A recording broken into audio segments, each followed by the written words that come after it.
Hi viewers, welcome to Telugu రాజ్యం. నేను మీ శ్రీధర్.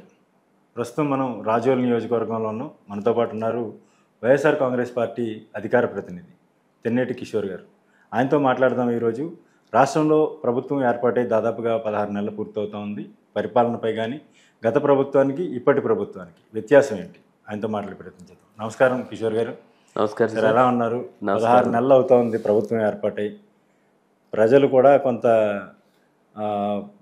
ఇప్పటి వరకు జరిగిన పథకాల బదలాయింపు కానీ లేదంటే ఏదైనా సరే ఈ పథకాలకు సంబంధించి కొంత రెస్పాన్స్ భిన్నంగా వినిపిస్తూ ఉంది.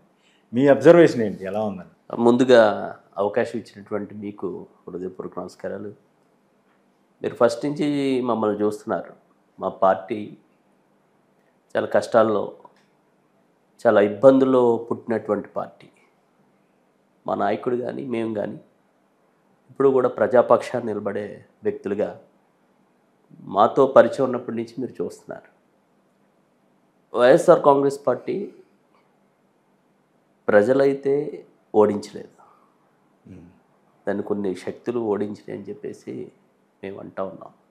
అది ఈవీఎం రూపంలో కావచ్చు, అప్పుడున్నటువంటి కొంత ఈవీఎం మేనేజ్మెంట్ ద్వారా కానీ మేము ఓడిపోయామనేది మా అభిప్రాయం.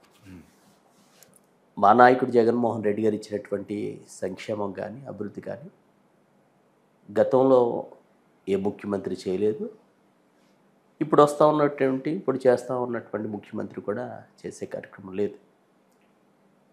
మీరు అడిగినట్టుగా ఇప్పుడున్నటువంటి పరిస్థితుల్లో సంక్షేమం ఎక్కడ జరగట్లేదు. అదేవిధంగా అభివృద్ధి కూడా వాళ్ళకున్నటువంటి హంగు ఆర్భాటాలతోటి ఎక్స్పోజ్ చేసుకుంటూ ఉన్నారు తప్ప ఎక్కడా కూడా దాన్ని మీకు కనిపించినట్టుగా కానీ మాకు కనిపించినట్టుగా కానీ ఎక్కడా లేదు. మేమేమంటా ఉన్నాం అంటే, ప్రజలకి ఏదైతే గొప్ప సంక్షేమాన్ని అందిస్తామని చెప్పేసి మోసం చేసి అధికారంలో వచ్చినటువంటి కూటమి ప్రభుత్వం ఏదైతే ఉందో వాళ్ళు చేస్తుంది మోసం అని చెప్పేసి మరలా మేము గట్టిగా చెప్తున్నాం. ఎందుకంటే వాస్తవంగా వారు అంటున్నటువంటి సూపర్ 6లో ఏదో మహిళల విషయంలో ఫ్రీ బస్సు, రైతులకి అక్కడక్కడ కొంత రైతు భరోసా వేయడం కానీ మరొకటి చిన్ని అవి కూడా పూర్తిగా వాళ్ళు ఇచ్చినటువంటి పరిస్థితి లేదు. ఎక్కడైనా అన్నీ కూడా కట్టఫుల్ చేసుకుంటూ 10 లక్షలు ఉంటే దాన్ని 3 లక్షలు చేయడం. మీరు ఎగ్జాంపుల్ మొన్న ఆటో మిత్రులకు ఇచ్చినటువంటి చూసా. దాదాపు 14 లక్షల మంది ఆటో కార్మికులు ఈ రాష్ట్రంలో ఉంటే 3 లక్షల నుంచి 4 లక్షల రూపాయలు 4 లక్షల వరకు వాళ్ళకి మీరు ప్రభుత్వం వేసినటువంటి పరిస్థితులు ఉన్నాయి. కాబట్టి సంక్షేమం అంటే జగన్మోహన్ రెడ్డి గారు డిటిపి ద్వారా మీకు డైరెక్ట్ ప్రజలకి వాళ్ళ అకౌంట్లో ఎక్కడా కూడా ఎవరు మధ్యవర్తిత్వం లేదు. లేకపోతే ఒక కార్యకర్త తీసుకెళ్ళి ఆ డబ్బులు ఇచ్చే కార్యక్రమం కమిషన్ అనేది లేదు.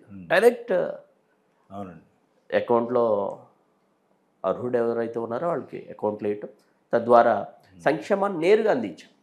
ఇప్పుడంతా కూడా సంక్షేమం మీరు ఎక్కడ ఎవరినైనా కదుపుతున్నారు. మీరు దాదాపు మ్యాక్సిమం చాలా మందితో అట్రాక్ట్ అవుతూ ఉంటారు. మీరు దాంట్లో మీకే చెప్తూ ఉంటారు. మీ అమ్మ ఏమవుతుందంటే వాళ్ళే లబోదిబో అంటూ ఉన్నటువంటి పరిస్థితులు ఉన్నాయి. కాబట్టి సంక్షేమం అయితే మాటిచ్చింది ఒకటి, వాళ్ళు చెప్పింది ఒకటి, చేసేది ఒకటి. మేము దానికోసమే పోరాటం చేస్తున్నాం. సంక్షేమము అని చెప్పేసి ప్రజలకి జగన్మోహన్ రెడ్డి గారి పరిపాలన కంటే ఎక్కువగా మేము సంక్షేమాన్ని అందిస్తాం. వారి పరిపాలన కంటే అన్నీ రెట్టించినటువంటి పథకాలు ఇచ్చి సంక్షేమాన్ని ఇచ్చి గొప్ప పరిపాలన చేస్తామని చెప్పినటువంటి చంద్రబాబు నాయుడు గారు కానీ కూటమి నాయకులు కానీ సంక్షేమం లేదు, ఇచ్చినటువంటి హామీలు కూడా నెరవేర్చింది లేదు. దాన్ని ఎట్టి పరిస్థితుల్లోని ప్రజల్లో పూర్తిగా వ్యతిరేకత వచ్చింది. మేము కూడా వారు మోసం చేశారు, దాన్నే ప్రజలకు వ్యవహరిస్తూ కార్యక్రమాలు జరుగుతూ ఉన్నాయి. సరే, అయితే జగన్మోహన్ రెడ్డి గారిని అతి దగ్గరగా చూసుంటారు. ఒక దళిత నేతగా మిమ్మల్ని ఒకటి అడదలుచుకున్నా. ఏంటంటే, జగన్మోహన్ రెడ్డి గారు ఎస్సీ బీసీలకి అపాయింట్మెంట్ ఎవరు? కనీసం ఆయన ఛాంబర్లోకి అడుగు పెడితే కూర్చుంటానికి కుర్చీలు కూడా ఉండవు ఆ సమయంలో అని ప్రచారం జరుగుతూ ఉంటుంది. వాస్తవం ఏంటండి? అదే చాలా ఉమ్, ఇది చాలా తప్పుడు ప్రచారం. ఇది వాస్తవంగా ఫస్ట్ నుంచి కూడా జగన్మోహన్ రెడ్డి గారు అంటే కిట్టినటువంటి వ్యక్తులు కానీ, జగన్మోహన్ రెడ్డి గారికి యాంటీగా పనిచేస్తున్నటువంటి, అంటే జగన్మోహన్ రెడ్డి గారని కాదు, రాజశేఖర్ రెడ్డి గారు ఉన్నప్పటి నుంచి పనిచేస్తూ ఉన్నటువంటి కొంత యాంటీ మీడియా, వైఎస్ ఫ్యామిలీకి సంబంధించినటువంటి యాంటీ మీడియా, అది పూర్తిగా జగన్మోహన్ రెడ్డి గారి విషయంలో ఇప్పటి వరకు కూడా పనిచేస్తుంది. జగన్మోహన్ రెడ్డి గారు ఈ రాష్ట్రంలో నేను చూసినప్పటికీ అంబేద్కర్ గారు రిజర్వేషన్లు ఇచ్చి ఆర్థికంగా సామాజికంగా ఒక భరోసా కల్పించి, జగన్మోహన్ రెడ్డి గారు రాజకీయ రిజర్వేషన్లు పూర్తి స్థాయిలో దళితుల పక్షాన్ని ఇంప్లిమెంటేషన్ చేసినటువంటి వ్యక్తిగా చాలాసార్లు వారి విషయంలో అసలు అసెంబ్లీ ముఖం చూడనటువంటి వ్యక్తుల్ని తీసుకుని వెళ్ళి అసెంబ్లీలో వారి పక్కన కూర్చోబెట్టుకున్నటువంటి పరిస్థితులు ఉన్నాయి. మీరు చాలామంది మా కమ్యూనిటీస్కి సంబంధించి షెడ్యూల్ క్యాస్ట్ కానీ షెడ్యూల్ ట్రైబ్స్ కానీ చాలామంది జగన్మోహన్ రెడ్డి గారు గుర్తించే కొత్త వాళ్ళందరికీ కూడా 2019లో కానీ 2014 కానీ శాసనసభ్యులు అవకాశం ఇచ్చారు. అనేక మందిని కొత్త వాళ్ళని పరిచయం చేసి రాజకీయంగా అభివృద్ధి చేసినటువంటి మా మిత్రుడు మా అన్న నందిగం సురేష్ గారు జగన్మోహన్ రెడ్డి గారికి చాలా సన్నిహితంగా ఉండేటువంటి వ్యక్తి. వారిని సురేష్ గారిని కానీ జగన్మోహన్ రెడ్డి గారిని కానీ చూస్తూ ఉంటే ఇక సొంత అన్నదమ్ముల్లా ఉంటారు. అలాగే నా విషయంలో కానీ నన్ను కూడా చాలా ప్రేమించే వ్యక్తి, ఆప్యాయతగా హక్కును చేర్చుకుంటారు. మాకు కూడా ఈ ప్రచార కమిటీకి సంబంధించినటువంటి బాధ్యతలు అధికార ప్రతినిధిగా వారు నియమించారు. అదేవిధంగా రాష్ట్ర అధ్యక్షుడిగా కాకమోహన్ రాజశేఖర్ గారు కూడా, ఆయన కూడా జగన్మోహన్ రెడ్డి గారికి, ఆయనే దళితుడు, ఆయన కూడా జగన్మోహన్ రెడ్డి గారికి అత్యంత సన్నిహితుడు. అదేవిధంగా అనేక మంది పెద్దలు మిత్రులు గొల్లబాబురావు గారిని తీసుకెళ్ళి రాజ్యసభ సభ్యులు చేశారు. అవునండి. అలాగే విశ్వరూప్ గారిని, అలాగే అంటే నేను అడుగుతుంది అది కాదు, నేను కుర్చీలు కూడా లోపల లేరు అనేది ఒక ప్రశ్న. బయట ప్రచారం చేస్తూ ఉంటారు. ప్రచారానికి వారికి సంబంధించినటువంటి యాంటీ మీడియా ద్వారా ప్రచారం చేపిస్తూ ఉన్నారే కానీ జగన్మోహన్ రెడ్డి గారి ఆప్యాయతని మేము దగ్గర నుంచి చూసిన వాళ్ళుగా, వారితో దగ్గర నుంచి మేమంతా కూడా ఫాలో అవుతున్న వాళ్ళుగా, వారు అందరూ సమానంగా చూసేటువంటి వ్యక్తి. అందులోకి దళితులు అంటే స్పెషల్ ఇంట్రెస్ట్. అంటే దళితులు ఈ అంటరానితనాన్ని అస్పృశ్యతను అనుభవించినటువంటి వ్యక్తులు, వీళ్ళని రాజకీయంగా ఎస్టాబ్లిషన్ చేయడం ద్వారా వారి కుటుంబాలు కానీ వారితో ఉన్నటువంటి వారి సామాజిక వర్గం కానీ పూర్తి స్థాయిలో ఆర్థికంగా సామాజికంగా రాజకీయంగా అభివృద్ధి చెందుతుందనే ఉద్దేశంతో ఎస్పెషల్లీ నాలాంటి వ్యక్తులను కూడా చాలా ఎంకరేజ్ చేస్తూ ఉన్నటువంటి వ్యక్తులు.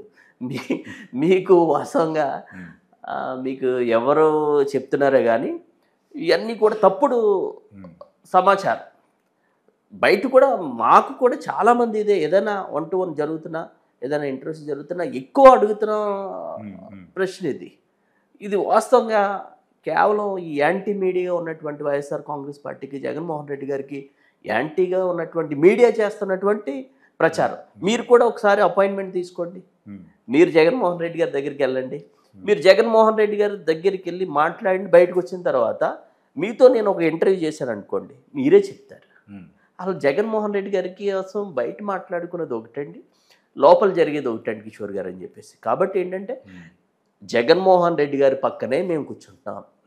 జగన్మోహన్ రెడ్డి గారి పక్కనే అసెంబ్లీలో మీరు చూశారు మా వనితమ్మ గారు ఉన్నారు హోమ్ మినిస్టర్గా, ఆవిడ కూడా జగన్మోహన్ రెడ్డి గారి పక్కనే ఉండేవారు. అదేవిధంగా నారాయణ స్వామి గారు కానీ, మా విశ్వరూప్ గారు కానీ, అదేవిధంగా శాసనసభ్యులు ఎప్పుడు కూడా అట్రాక్ట్ ఒక వారితోటి ఎప్పుడు కూడా సన్నిహిత సంబంధాలు ఉన్నటువంటి దళితులుగా మేమంతా కూడా ఆయనతో చాలా హ్యాపీగా ఉన్నాం. వారి నుంచి మేము ఎప్పుడు కూడా సాటిస్ఫాక్షన్ అయినటువంటి ఒక మంచి ప్రవర్తన చూసాం తప్ప వారి నుంచి వారు వేరు మేము వేరు లేకపోతే బయట జరుగుతున్నట్టుగా మా విషయంలో ఆయన ఎప్పుడూ చేయలేదు. ఈ వ్యవహారంతో పాటు జగన్ గారి మనస్తత్వం మీద కూడా చాలా ప్రచారం జరుగుతుంది. ఎవరితోనూ మాట్లాడరని, పెద్దగా ఎవరిని దగ్గరికి రానివ్వరని, ఎమ్మెల్యేలు ఎంపీలు వెళ్తే కనీసం అపాయింట్మెంట్ ఇవ్వడానికి గంటల తరబడి నిరీక్షించాల్సిన పరిస్థితి ఉంటుందని, ఆయన మనస్తత్వం ఏదో విచిత్రంగా లేదంటే ఒక వింతగా ఉంటుందనే ప్రచారం చేస్తూ ఉంటారు బయటికి. ఆయన చాలా దగ్గరగా మీరు ఎన్నో సందర్భాల్లో కలిసే ఉంటారు. రీసెంట్గా మీటింగ్స్లో కూడా ఎక్కువ మీటింగ్స్ జరుగుతున్నాయి. తాడేపల్లిలో ఎక్కువగా మీటింగ్స్ జరుగుతుంది. ఈ మీటింగ్స్లో అలా అన్నవారి ప్రవర్తన, ఆయన ప్రవర్తన అలా ఉంటుంది అన్నవారికి మీరు ఇచ్చే సమాధానం ఏంటి? ఎస్పెషల్గా దీంట్లో కూడా బాలకృష్ణ గారు మొన్న జరిగినటువంటి సెక్షన్స్లో టక్కునే ఒక మాట జగన్మోహన్ రెడ్డి గారిని అంటం జరిగింది. జగన్మోహన్ రెడ్డి గారు ఆ ప్రవర్తన ఉన్నటువంటి వ్యక్తి అయితే ఇతను డైరెక్ట్ బెల్లంకొండ సురేష్ గారి పైన డైరెక్ట్ అటాక్ చేసినప్పుడు అధికారం అంతా కూడా మీరు చెప్తున్నట్టుగా కానీ, బాలకృష్ణ చెప్తున్నట్టు కానీ, చంద్రబాబు నాయుడు గారు చెప్పినట్టు, రాజశేఖర రెడ్డి గారు పరిపాలించినప్పుడు అంతా జగన్మోహన్ రెడ్డి గారే వెనుకుండి నడిపించారని చెప్పేసి చెప్తూ ఉంటారు వీళ్ళిద్దరూ కూడా. అవునండి. అట్లాంటి పరిస్థితి అయితే నువ్వన్న మాట నిజమైతే బాలకృష్ణ, జగన్మోహన్ రెడ్డి గారు ఆ రోజు నిన్ను ఎందుకు క్షమిస్తారు? క్షమించరు కదా. ఓకే, జనాలంతా తొక్కుపోవాలి, ఇతను ఒక్కటే ఉండాలి అని ఉద్దేశం ఉన్నవాడు అయితే ఆ రోజే నీ పైన పెట్టే కేసుకి నీకు యావజ్జీవ కారాగార శిక్ష పడుతుంది కదా. నిన్ను క్షమించమని తన తండ్రి దగ్గరికి వెళ్ళి చెప్పినటువంటి వ్యక్తిలో ఇతను ఒకడు కదా. జగన్మోహన్ రెడ్డి గారి వ్యక్తిత్వాన్ని గురించి మాట్లాడే హక్కు బాలకృష్ణ లాంటి యూస్లెస్ ఫిలో కానీ వేరొకరికి కానీ ఉండదు. ఎందుకంటే మేము ఎందుకు అంటున్నాం అంటే అతని గురించి అందరికీ కూడా తెలుసు. అతను ఎట్లాంటి క్యారెక్టర్ ఉన్నా కూడా అందరికీ తెలుసు. అట్లాంటి వాడు మాట్లాడటం బయట కూడా ఏదో జగన్మోహన్ రెడ్డి గారు మనుషుల్ని దూరం పెడతారు, దగ్గర రానవరు, వేరో విధంగా ఉంటారంటే ఆయన సుదీర్ఘమైనటువంటి దాదాపు 3000 కిలోమీటర్ల దూరం పాదయాత్ర చేశారు. ఆ రోజు మీరు చూశారు, నేను చూసాం. వారితోటే మీరు అనేకమైన ఇంటర్వ్యూస్ చేశారు, మేము మీతో ఉన్నాం. ఎప్పుడైనా ఏ వ్యక్తినైనా గెంటడం కానీ, నువ్వు పక్కకుండమ్మా అనే మాట కానీ అన్నారా? ఎప్పుడు కూడా ఆయన దగ్గరికి కొన్ని లక్షల మంది వచ్చారు. ఆప్యాయతగా దగ్గర తీసుకోవడం, వారికి ఉన్నటువంటి కష్టాన్ని పూర్తి స్థాయిలో చాలా ఓపికగా, వాళ్ళు ఎంత విసిగించే స్థాయిలో చెప్పినా కూడా దాన్ని దగ్గరికి తీసుకొని ఎంత ఆప్యాయతగా, అమ్మ నీకు నేను ఉన్నాను, మన ప్రభుత్వం వచ్చినట్టే నీ సమస్య పరిష్కారం చేస్తాను, లేకుంటే ఇప్పుడు ఏదైనా నా స్థాయిలో అయ్యేది ఉంటే నేను చేస్తానని చెప్పినటువంటి పాదయాత్రలో అనేకమైనటువంటి వేల మంది, లక్షలాది మంది అట్రాక్ట్ అయినటువంటి పర్సన్. ఆ రోజే మీకు నాకు తెలిసేది కదా, నువ్వు అమ్మ పక్క ఉండాలి. ఇదే బాలకృష్ణలాగా ఒక వ్యక్తి ఏదైనా సమస్య మీద దగ్గరికి వస్తే ఇదే బాలకృష్ణ కొట్టినట్టు మా నాయకుడు కూడా కొట్టారు కదా. సెల్ ఫోన్లు కూడా తీసుకుని ఇసిరేసేవారని చెప్పి మనం చూసాం వీడియోస్లో కూడా. ఇవి ఆయన సెల్ ఫోన్స్, బాలకృష్ణ గారితో ఎవరైనా సెల్ఫీ దిగడానికి సెల్ ఫోన్స్ కూడా అవునండి ఇసిరేసినట్టుగా చూసాం. సెల్ ఫోన్ ఏంటండి, మనం ఎన్నిసార్లు చూసాం మనం. ఎంతమందిని అతను డైరెక్ట్ అటాక్ చేయలేదు. కాబట్టి అతను అన్నట్టుగా గాను, అతను చెప్పినట్టుగా కాదు. జగన్మోహన్ రెడ్డి గారి వ్యక్తిత్వాన్ని మేము దగ్గర నుంచి చూసాం. ఈ రాష్ట్ర ప్రజలందరికీ కూడా తెలుసు. ఏదైతే ఈరోజు జన సైనికులుగా ఉన్నారో, తెలుగు తమ్ముళ్ళు ఉన్నారో, వాళ్ళందరికీ జగన్మోహన్ రెడ్డి గారి వ్యక్తిత్వం తెలుసు. కాకపోతే ఒక పవన్ కళ్యాణ్ గారు చెప్పారనో, చంద్రబాబు నాయుడు గారు చెప్పారనో, లేకపోతే లోకేష్ చెప్పారనో, లేకపోతే ఏదో ఈ ఎల్లో మీడియా చెప్పారనో వీళ్ళు దాన్ని ప్రచారం చేసే కార్యక్రమం ఈ కార్యకర్తలు ఇది చేస్తారు. ఎట్టి పరిస్థితుల్లోనూ. హలో, తెలుగు రాజ్యం ఛానల్ చూస్తున్నారా? సామాజిక, రాజకీయ, జీవన చిత్రణే తెలుగు రాజ్యం. అతిశయోక్తులు, అసత్యాలు ఉండవు. రాజకీయ కోణం కాదు, ప్రజా కోణమే కొలబద్ద. తెలుగు రాజ్యం వీక్షణ మీ ఉత్తమ అభిరుచికి నిదర్శనం.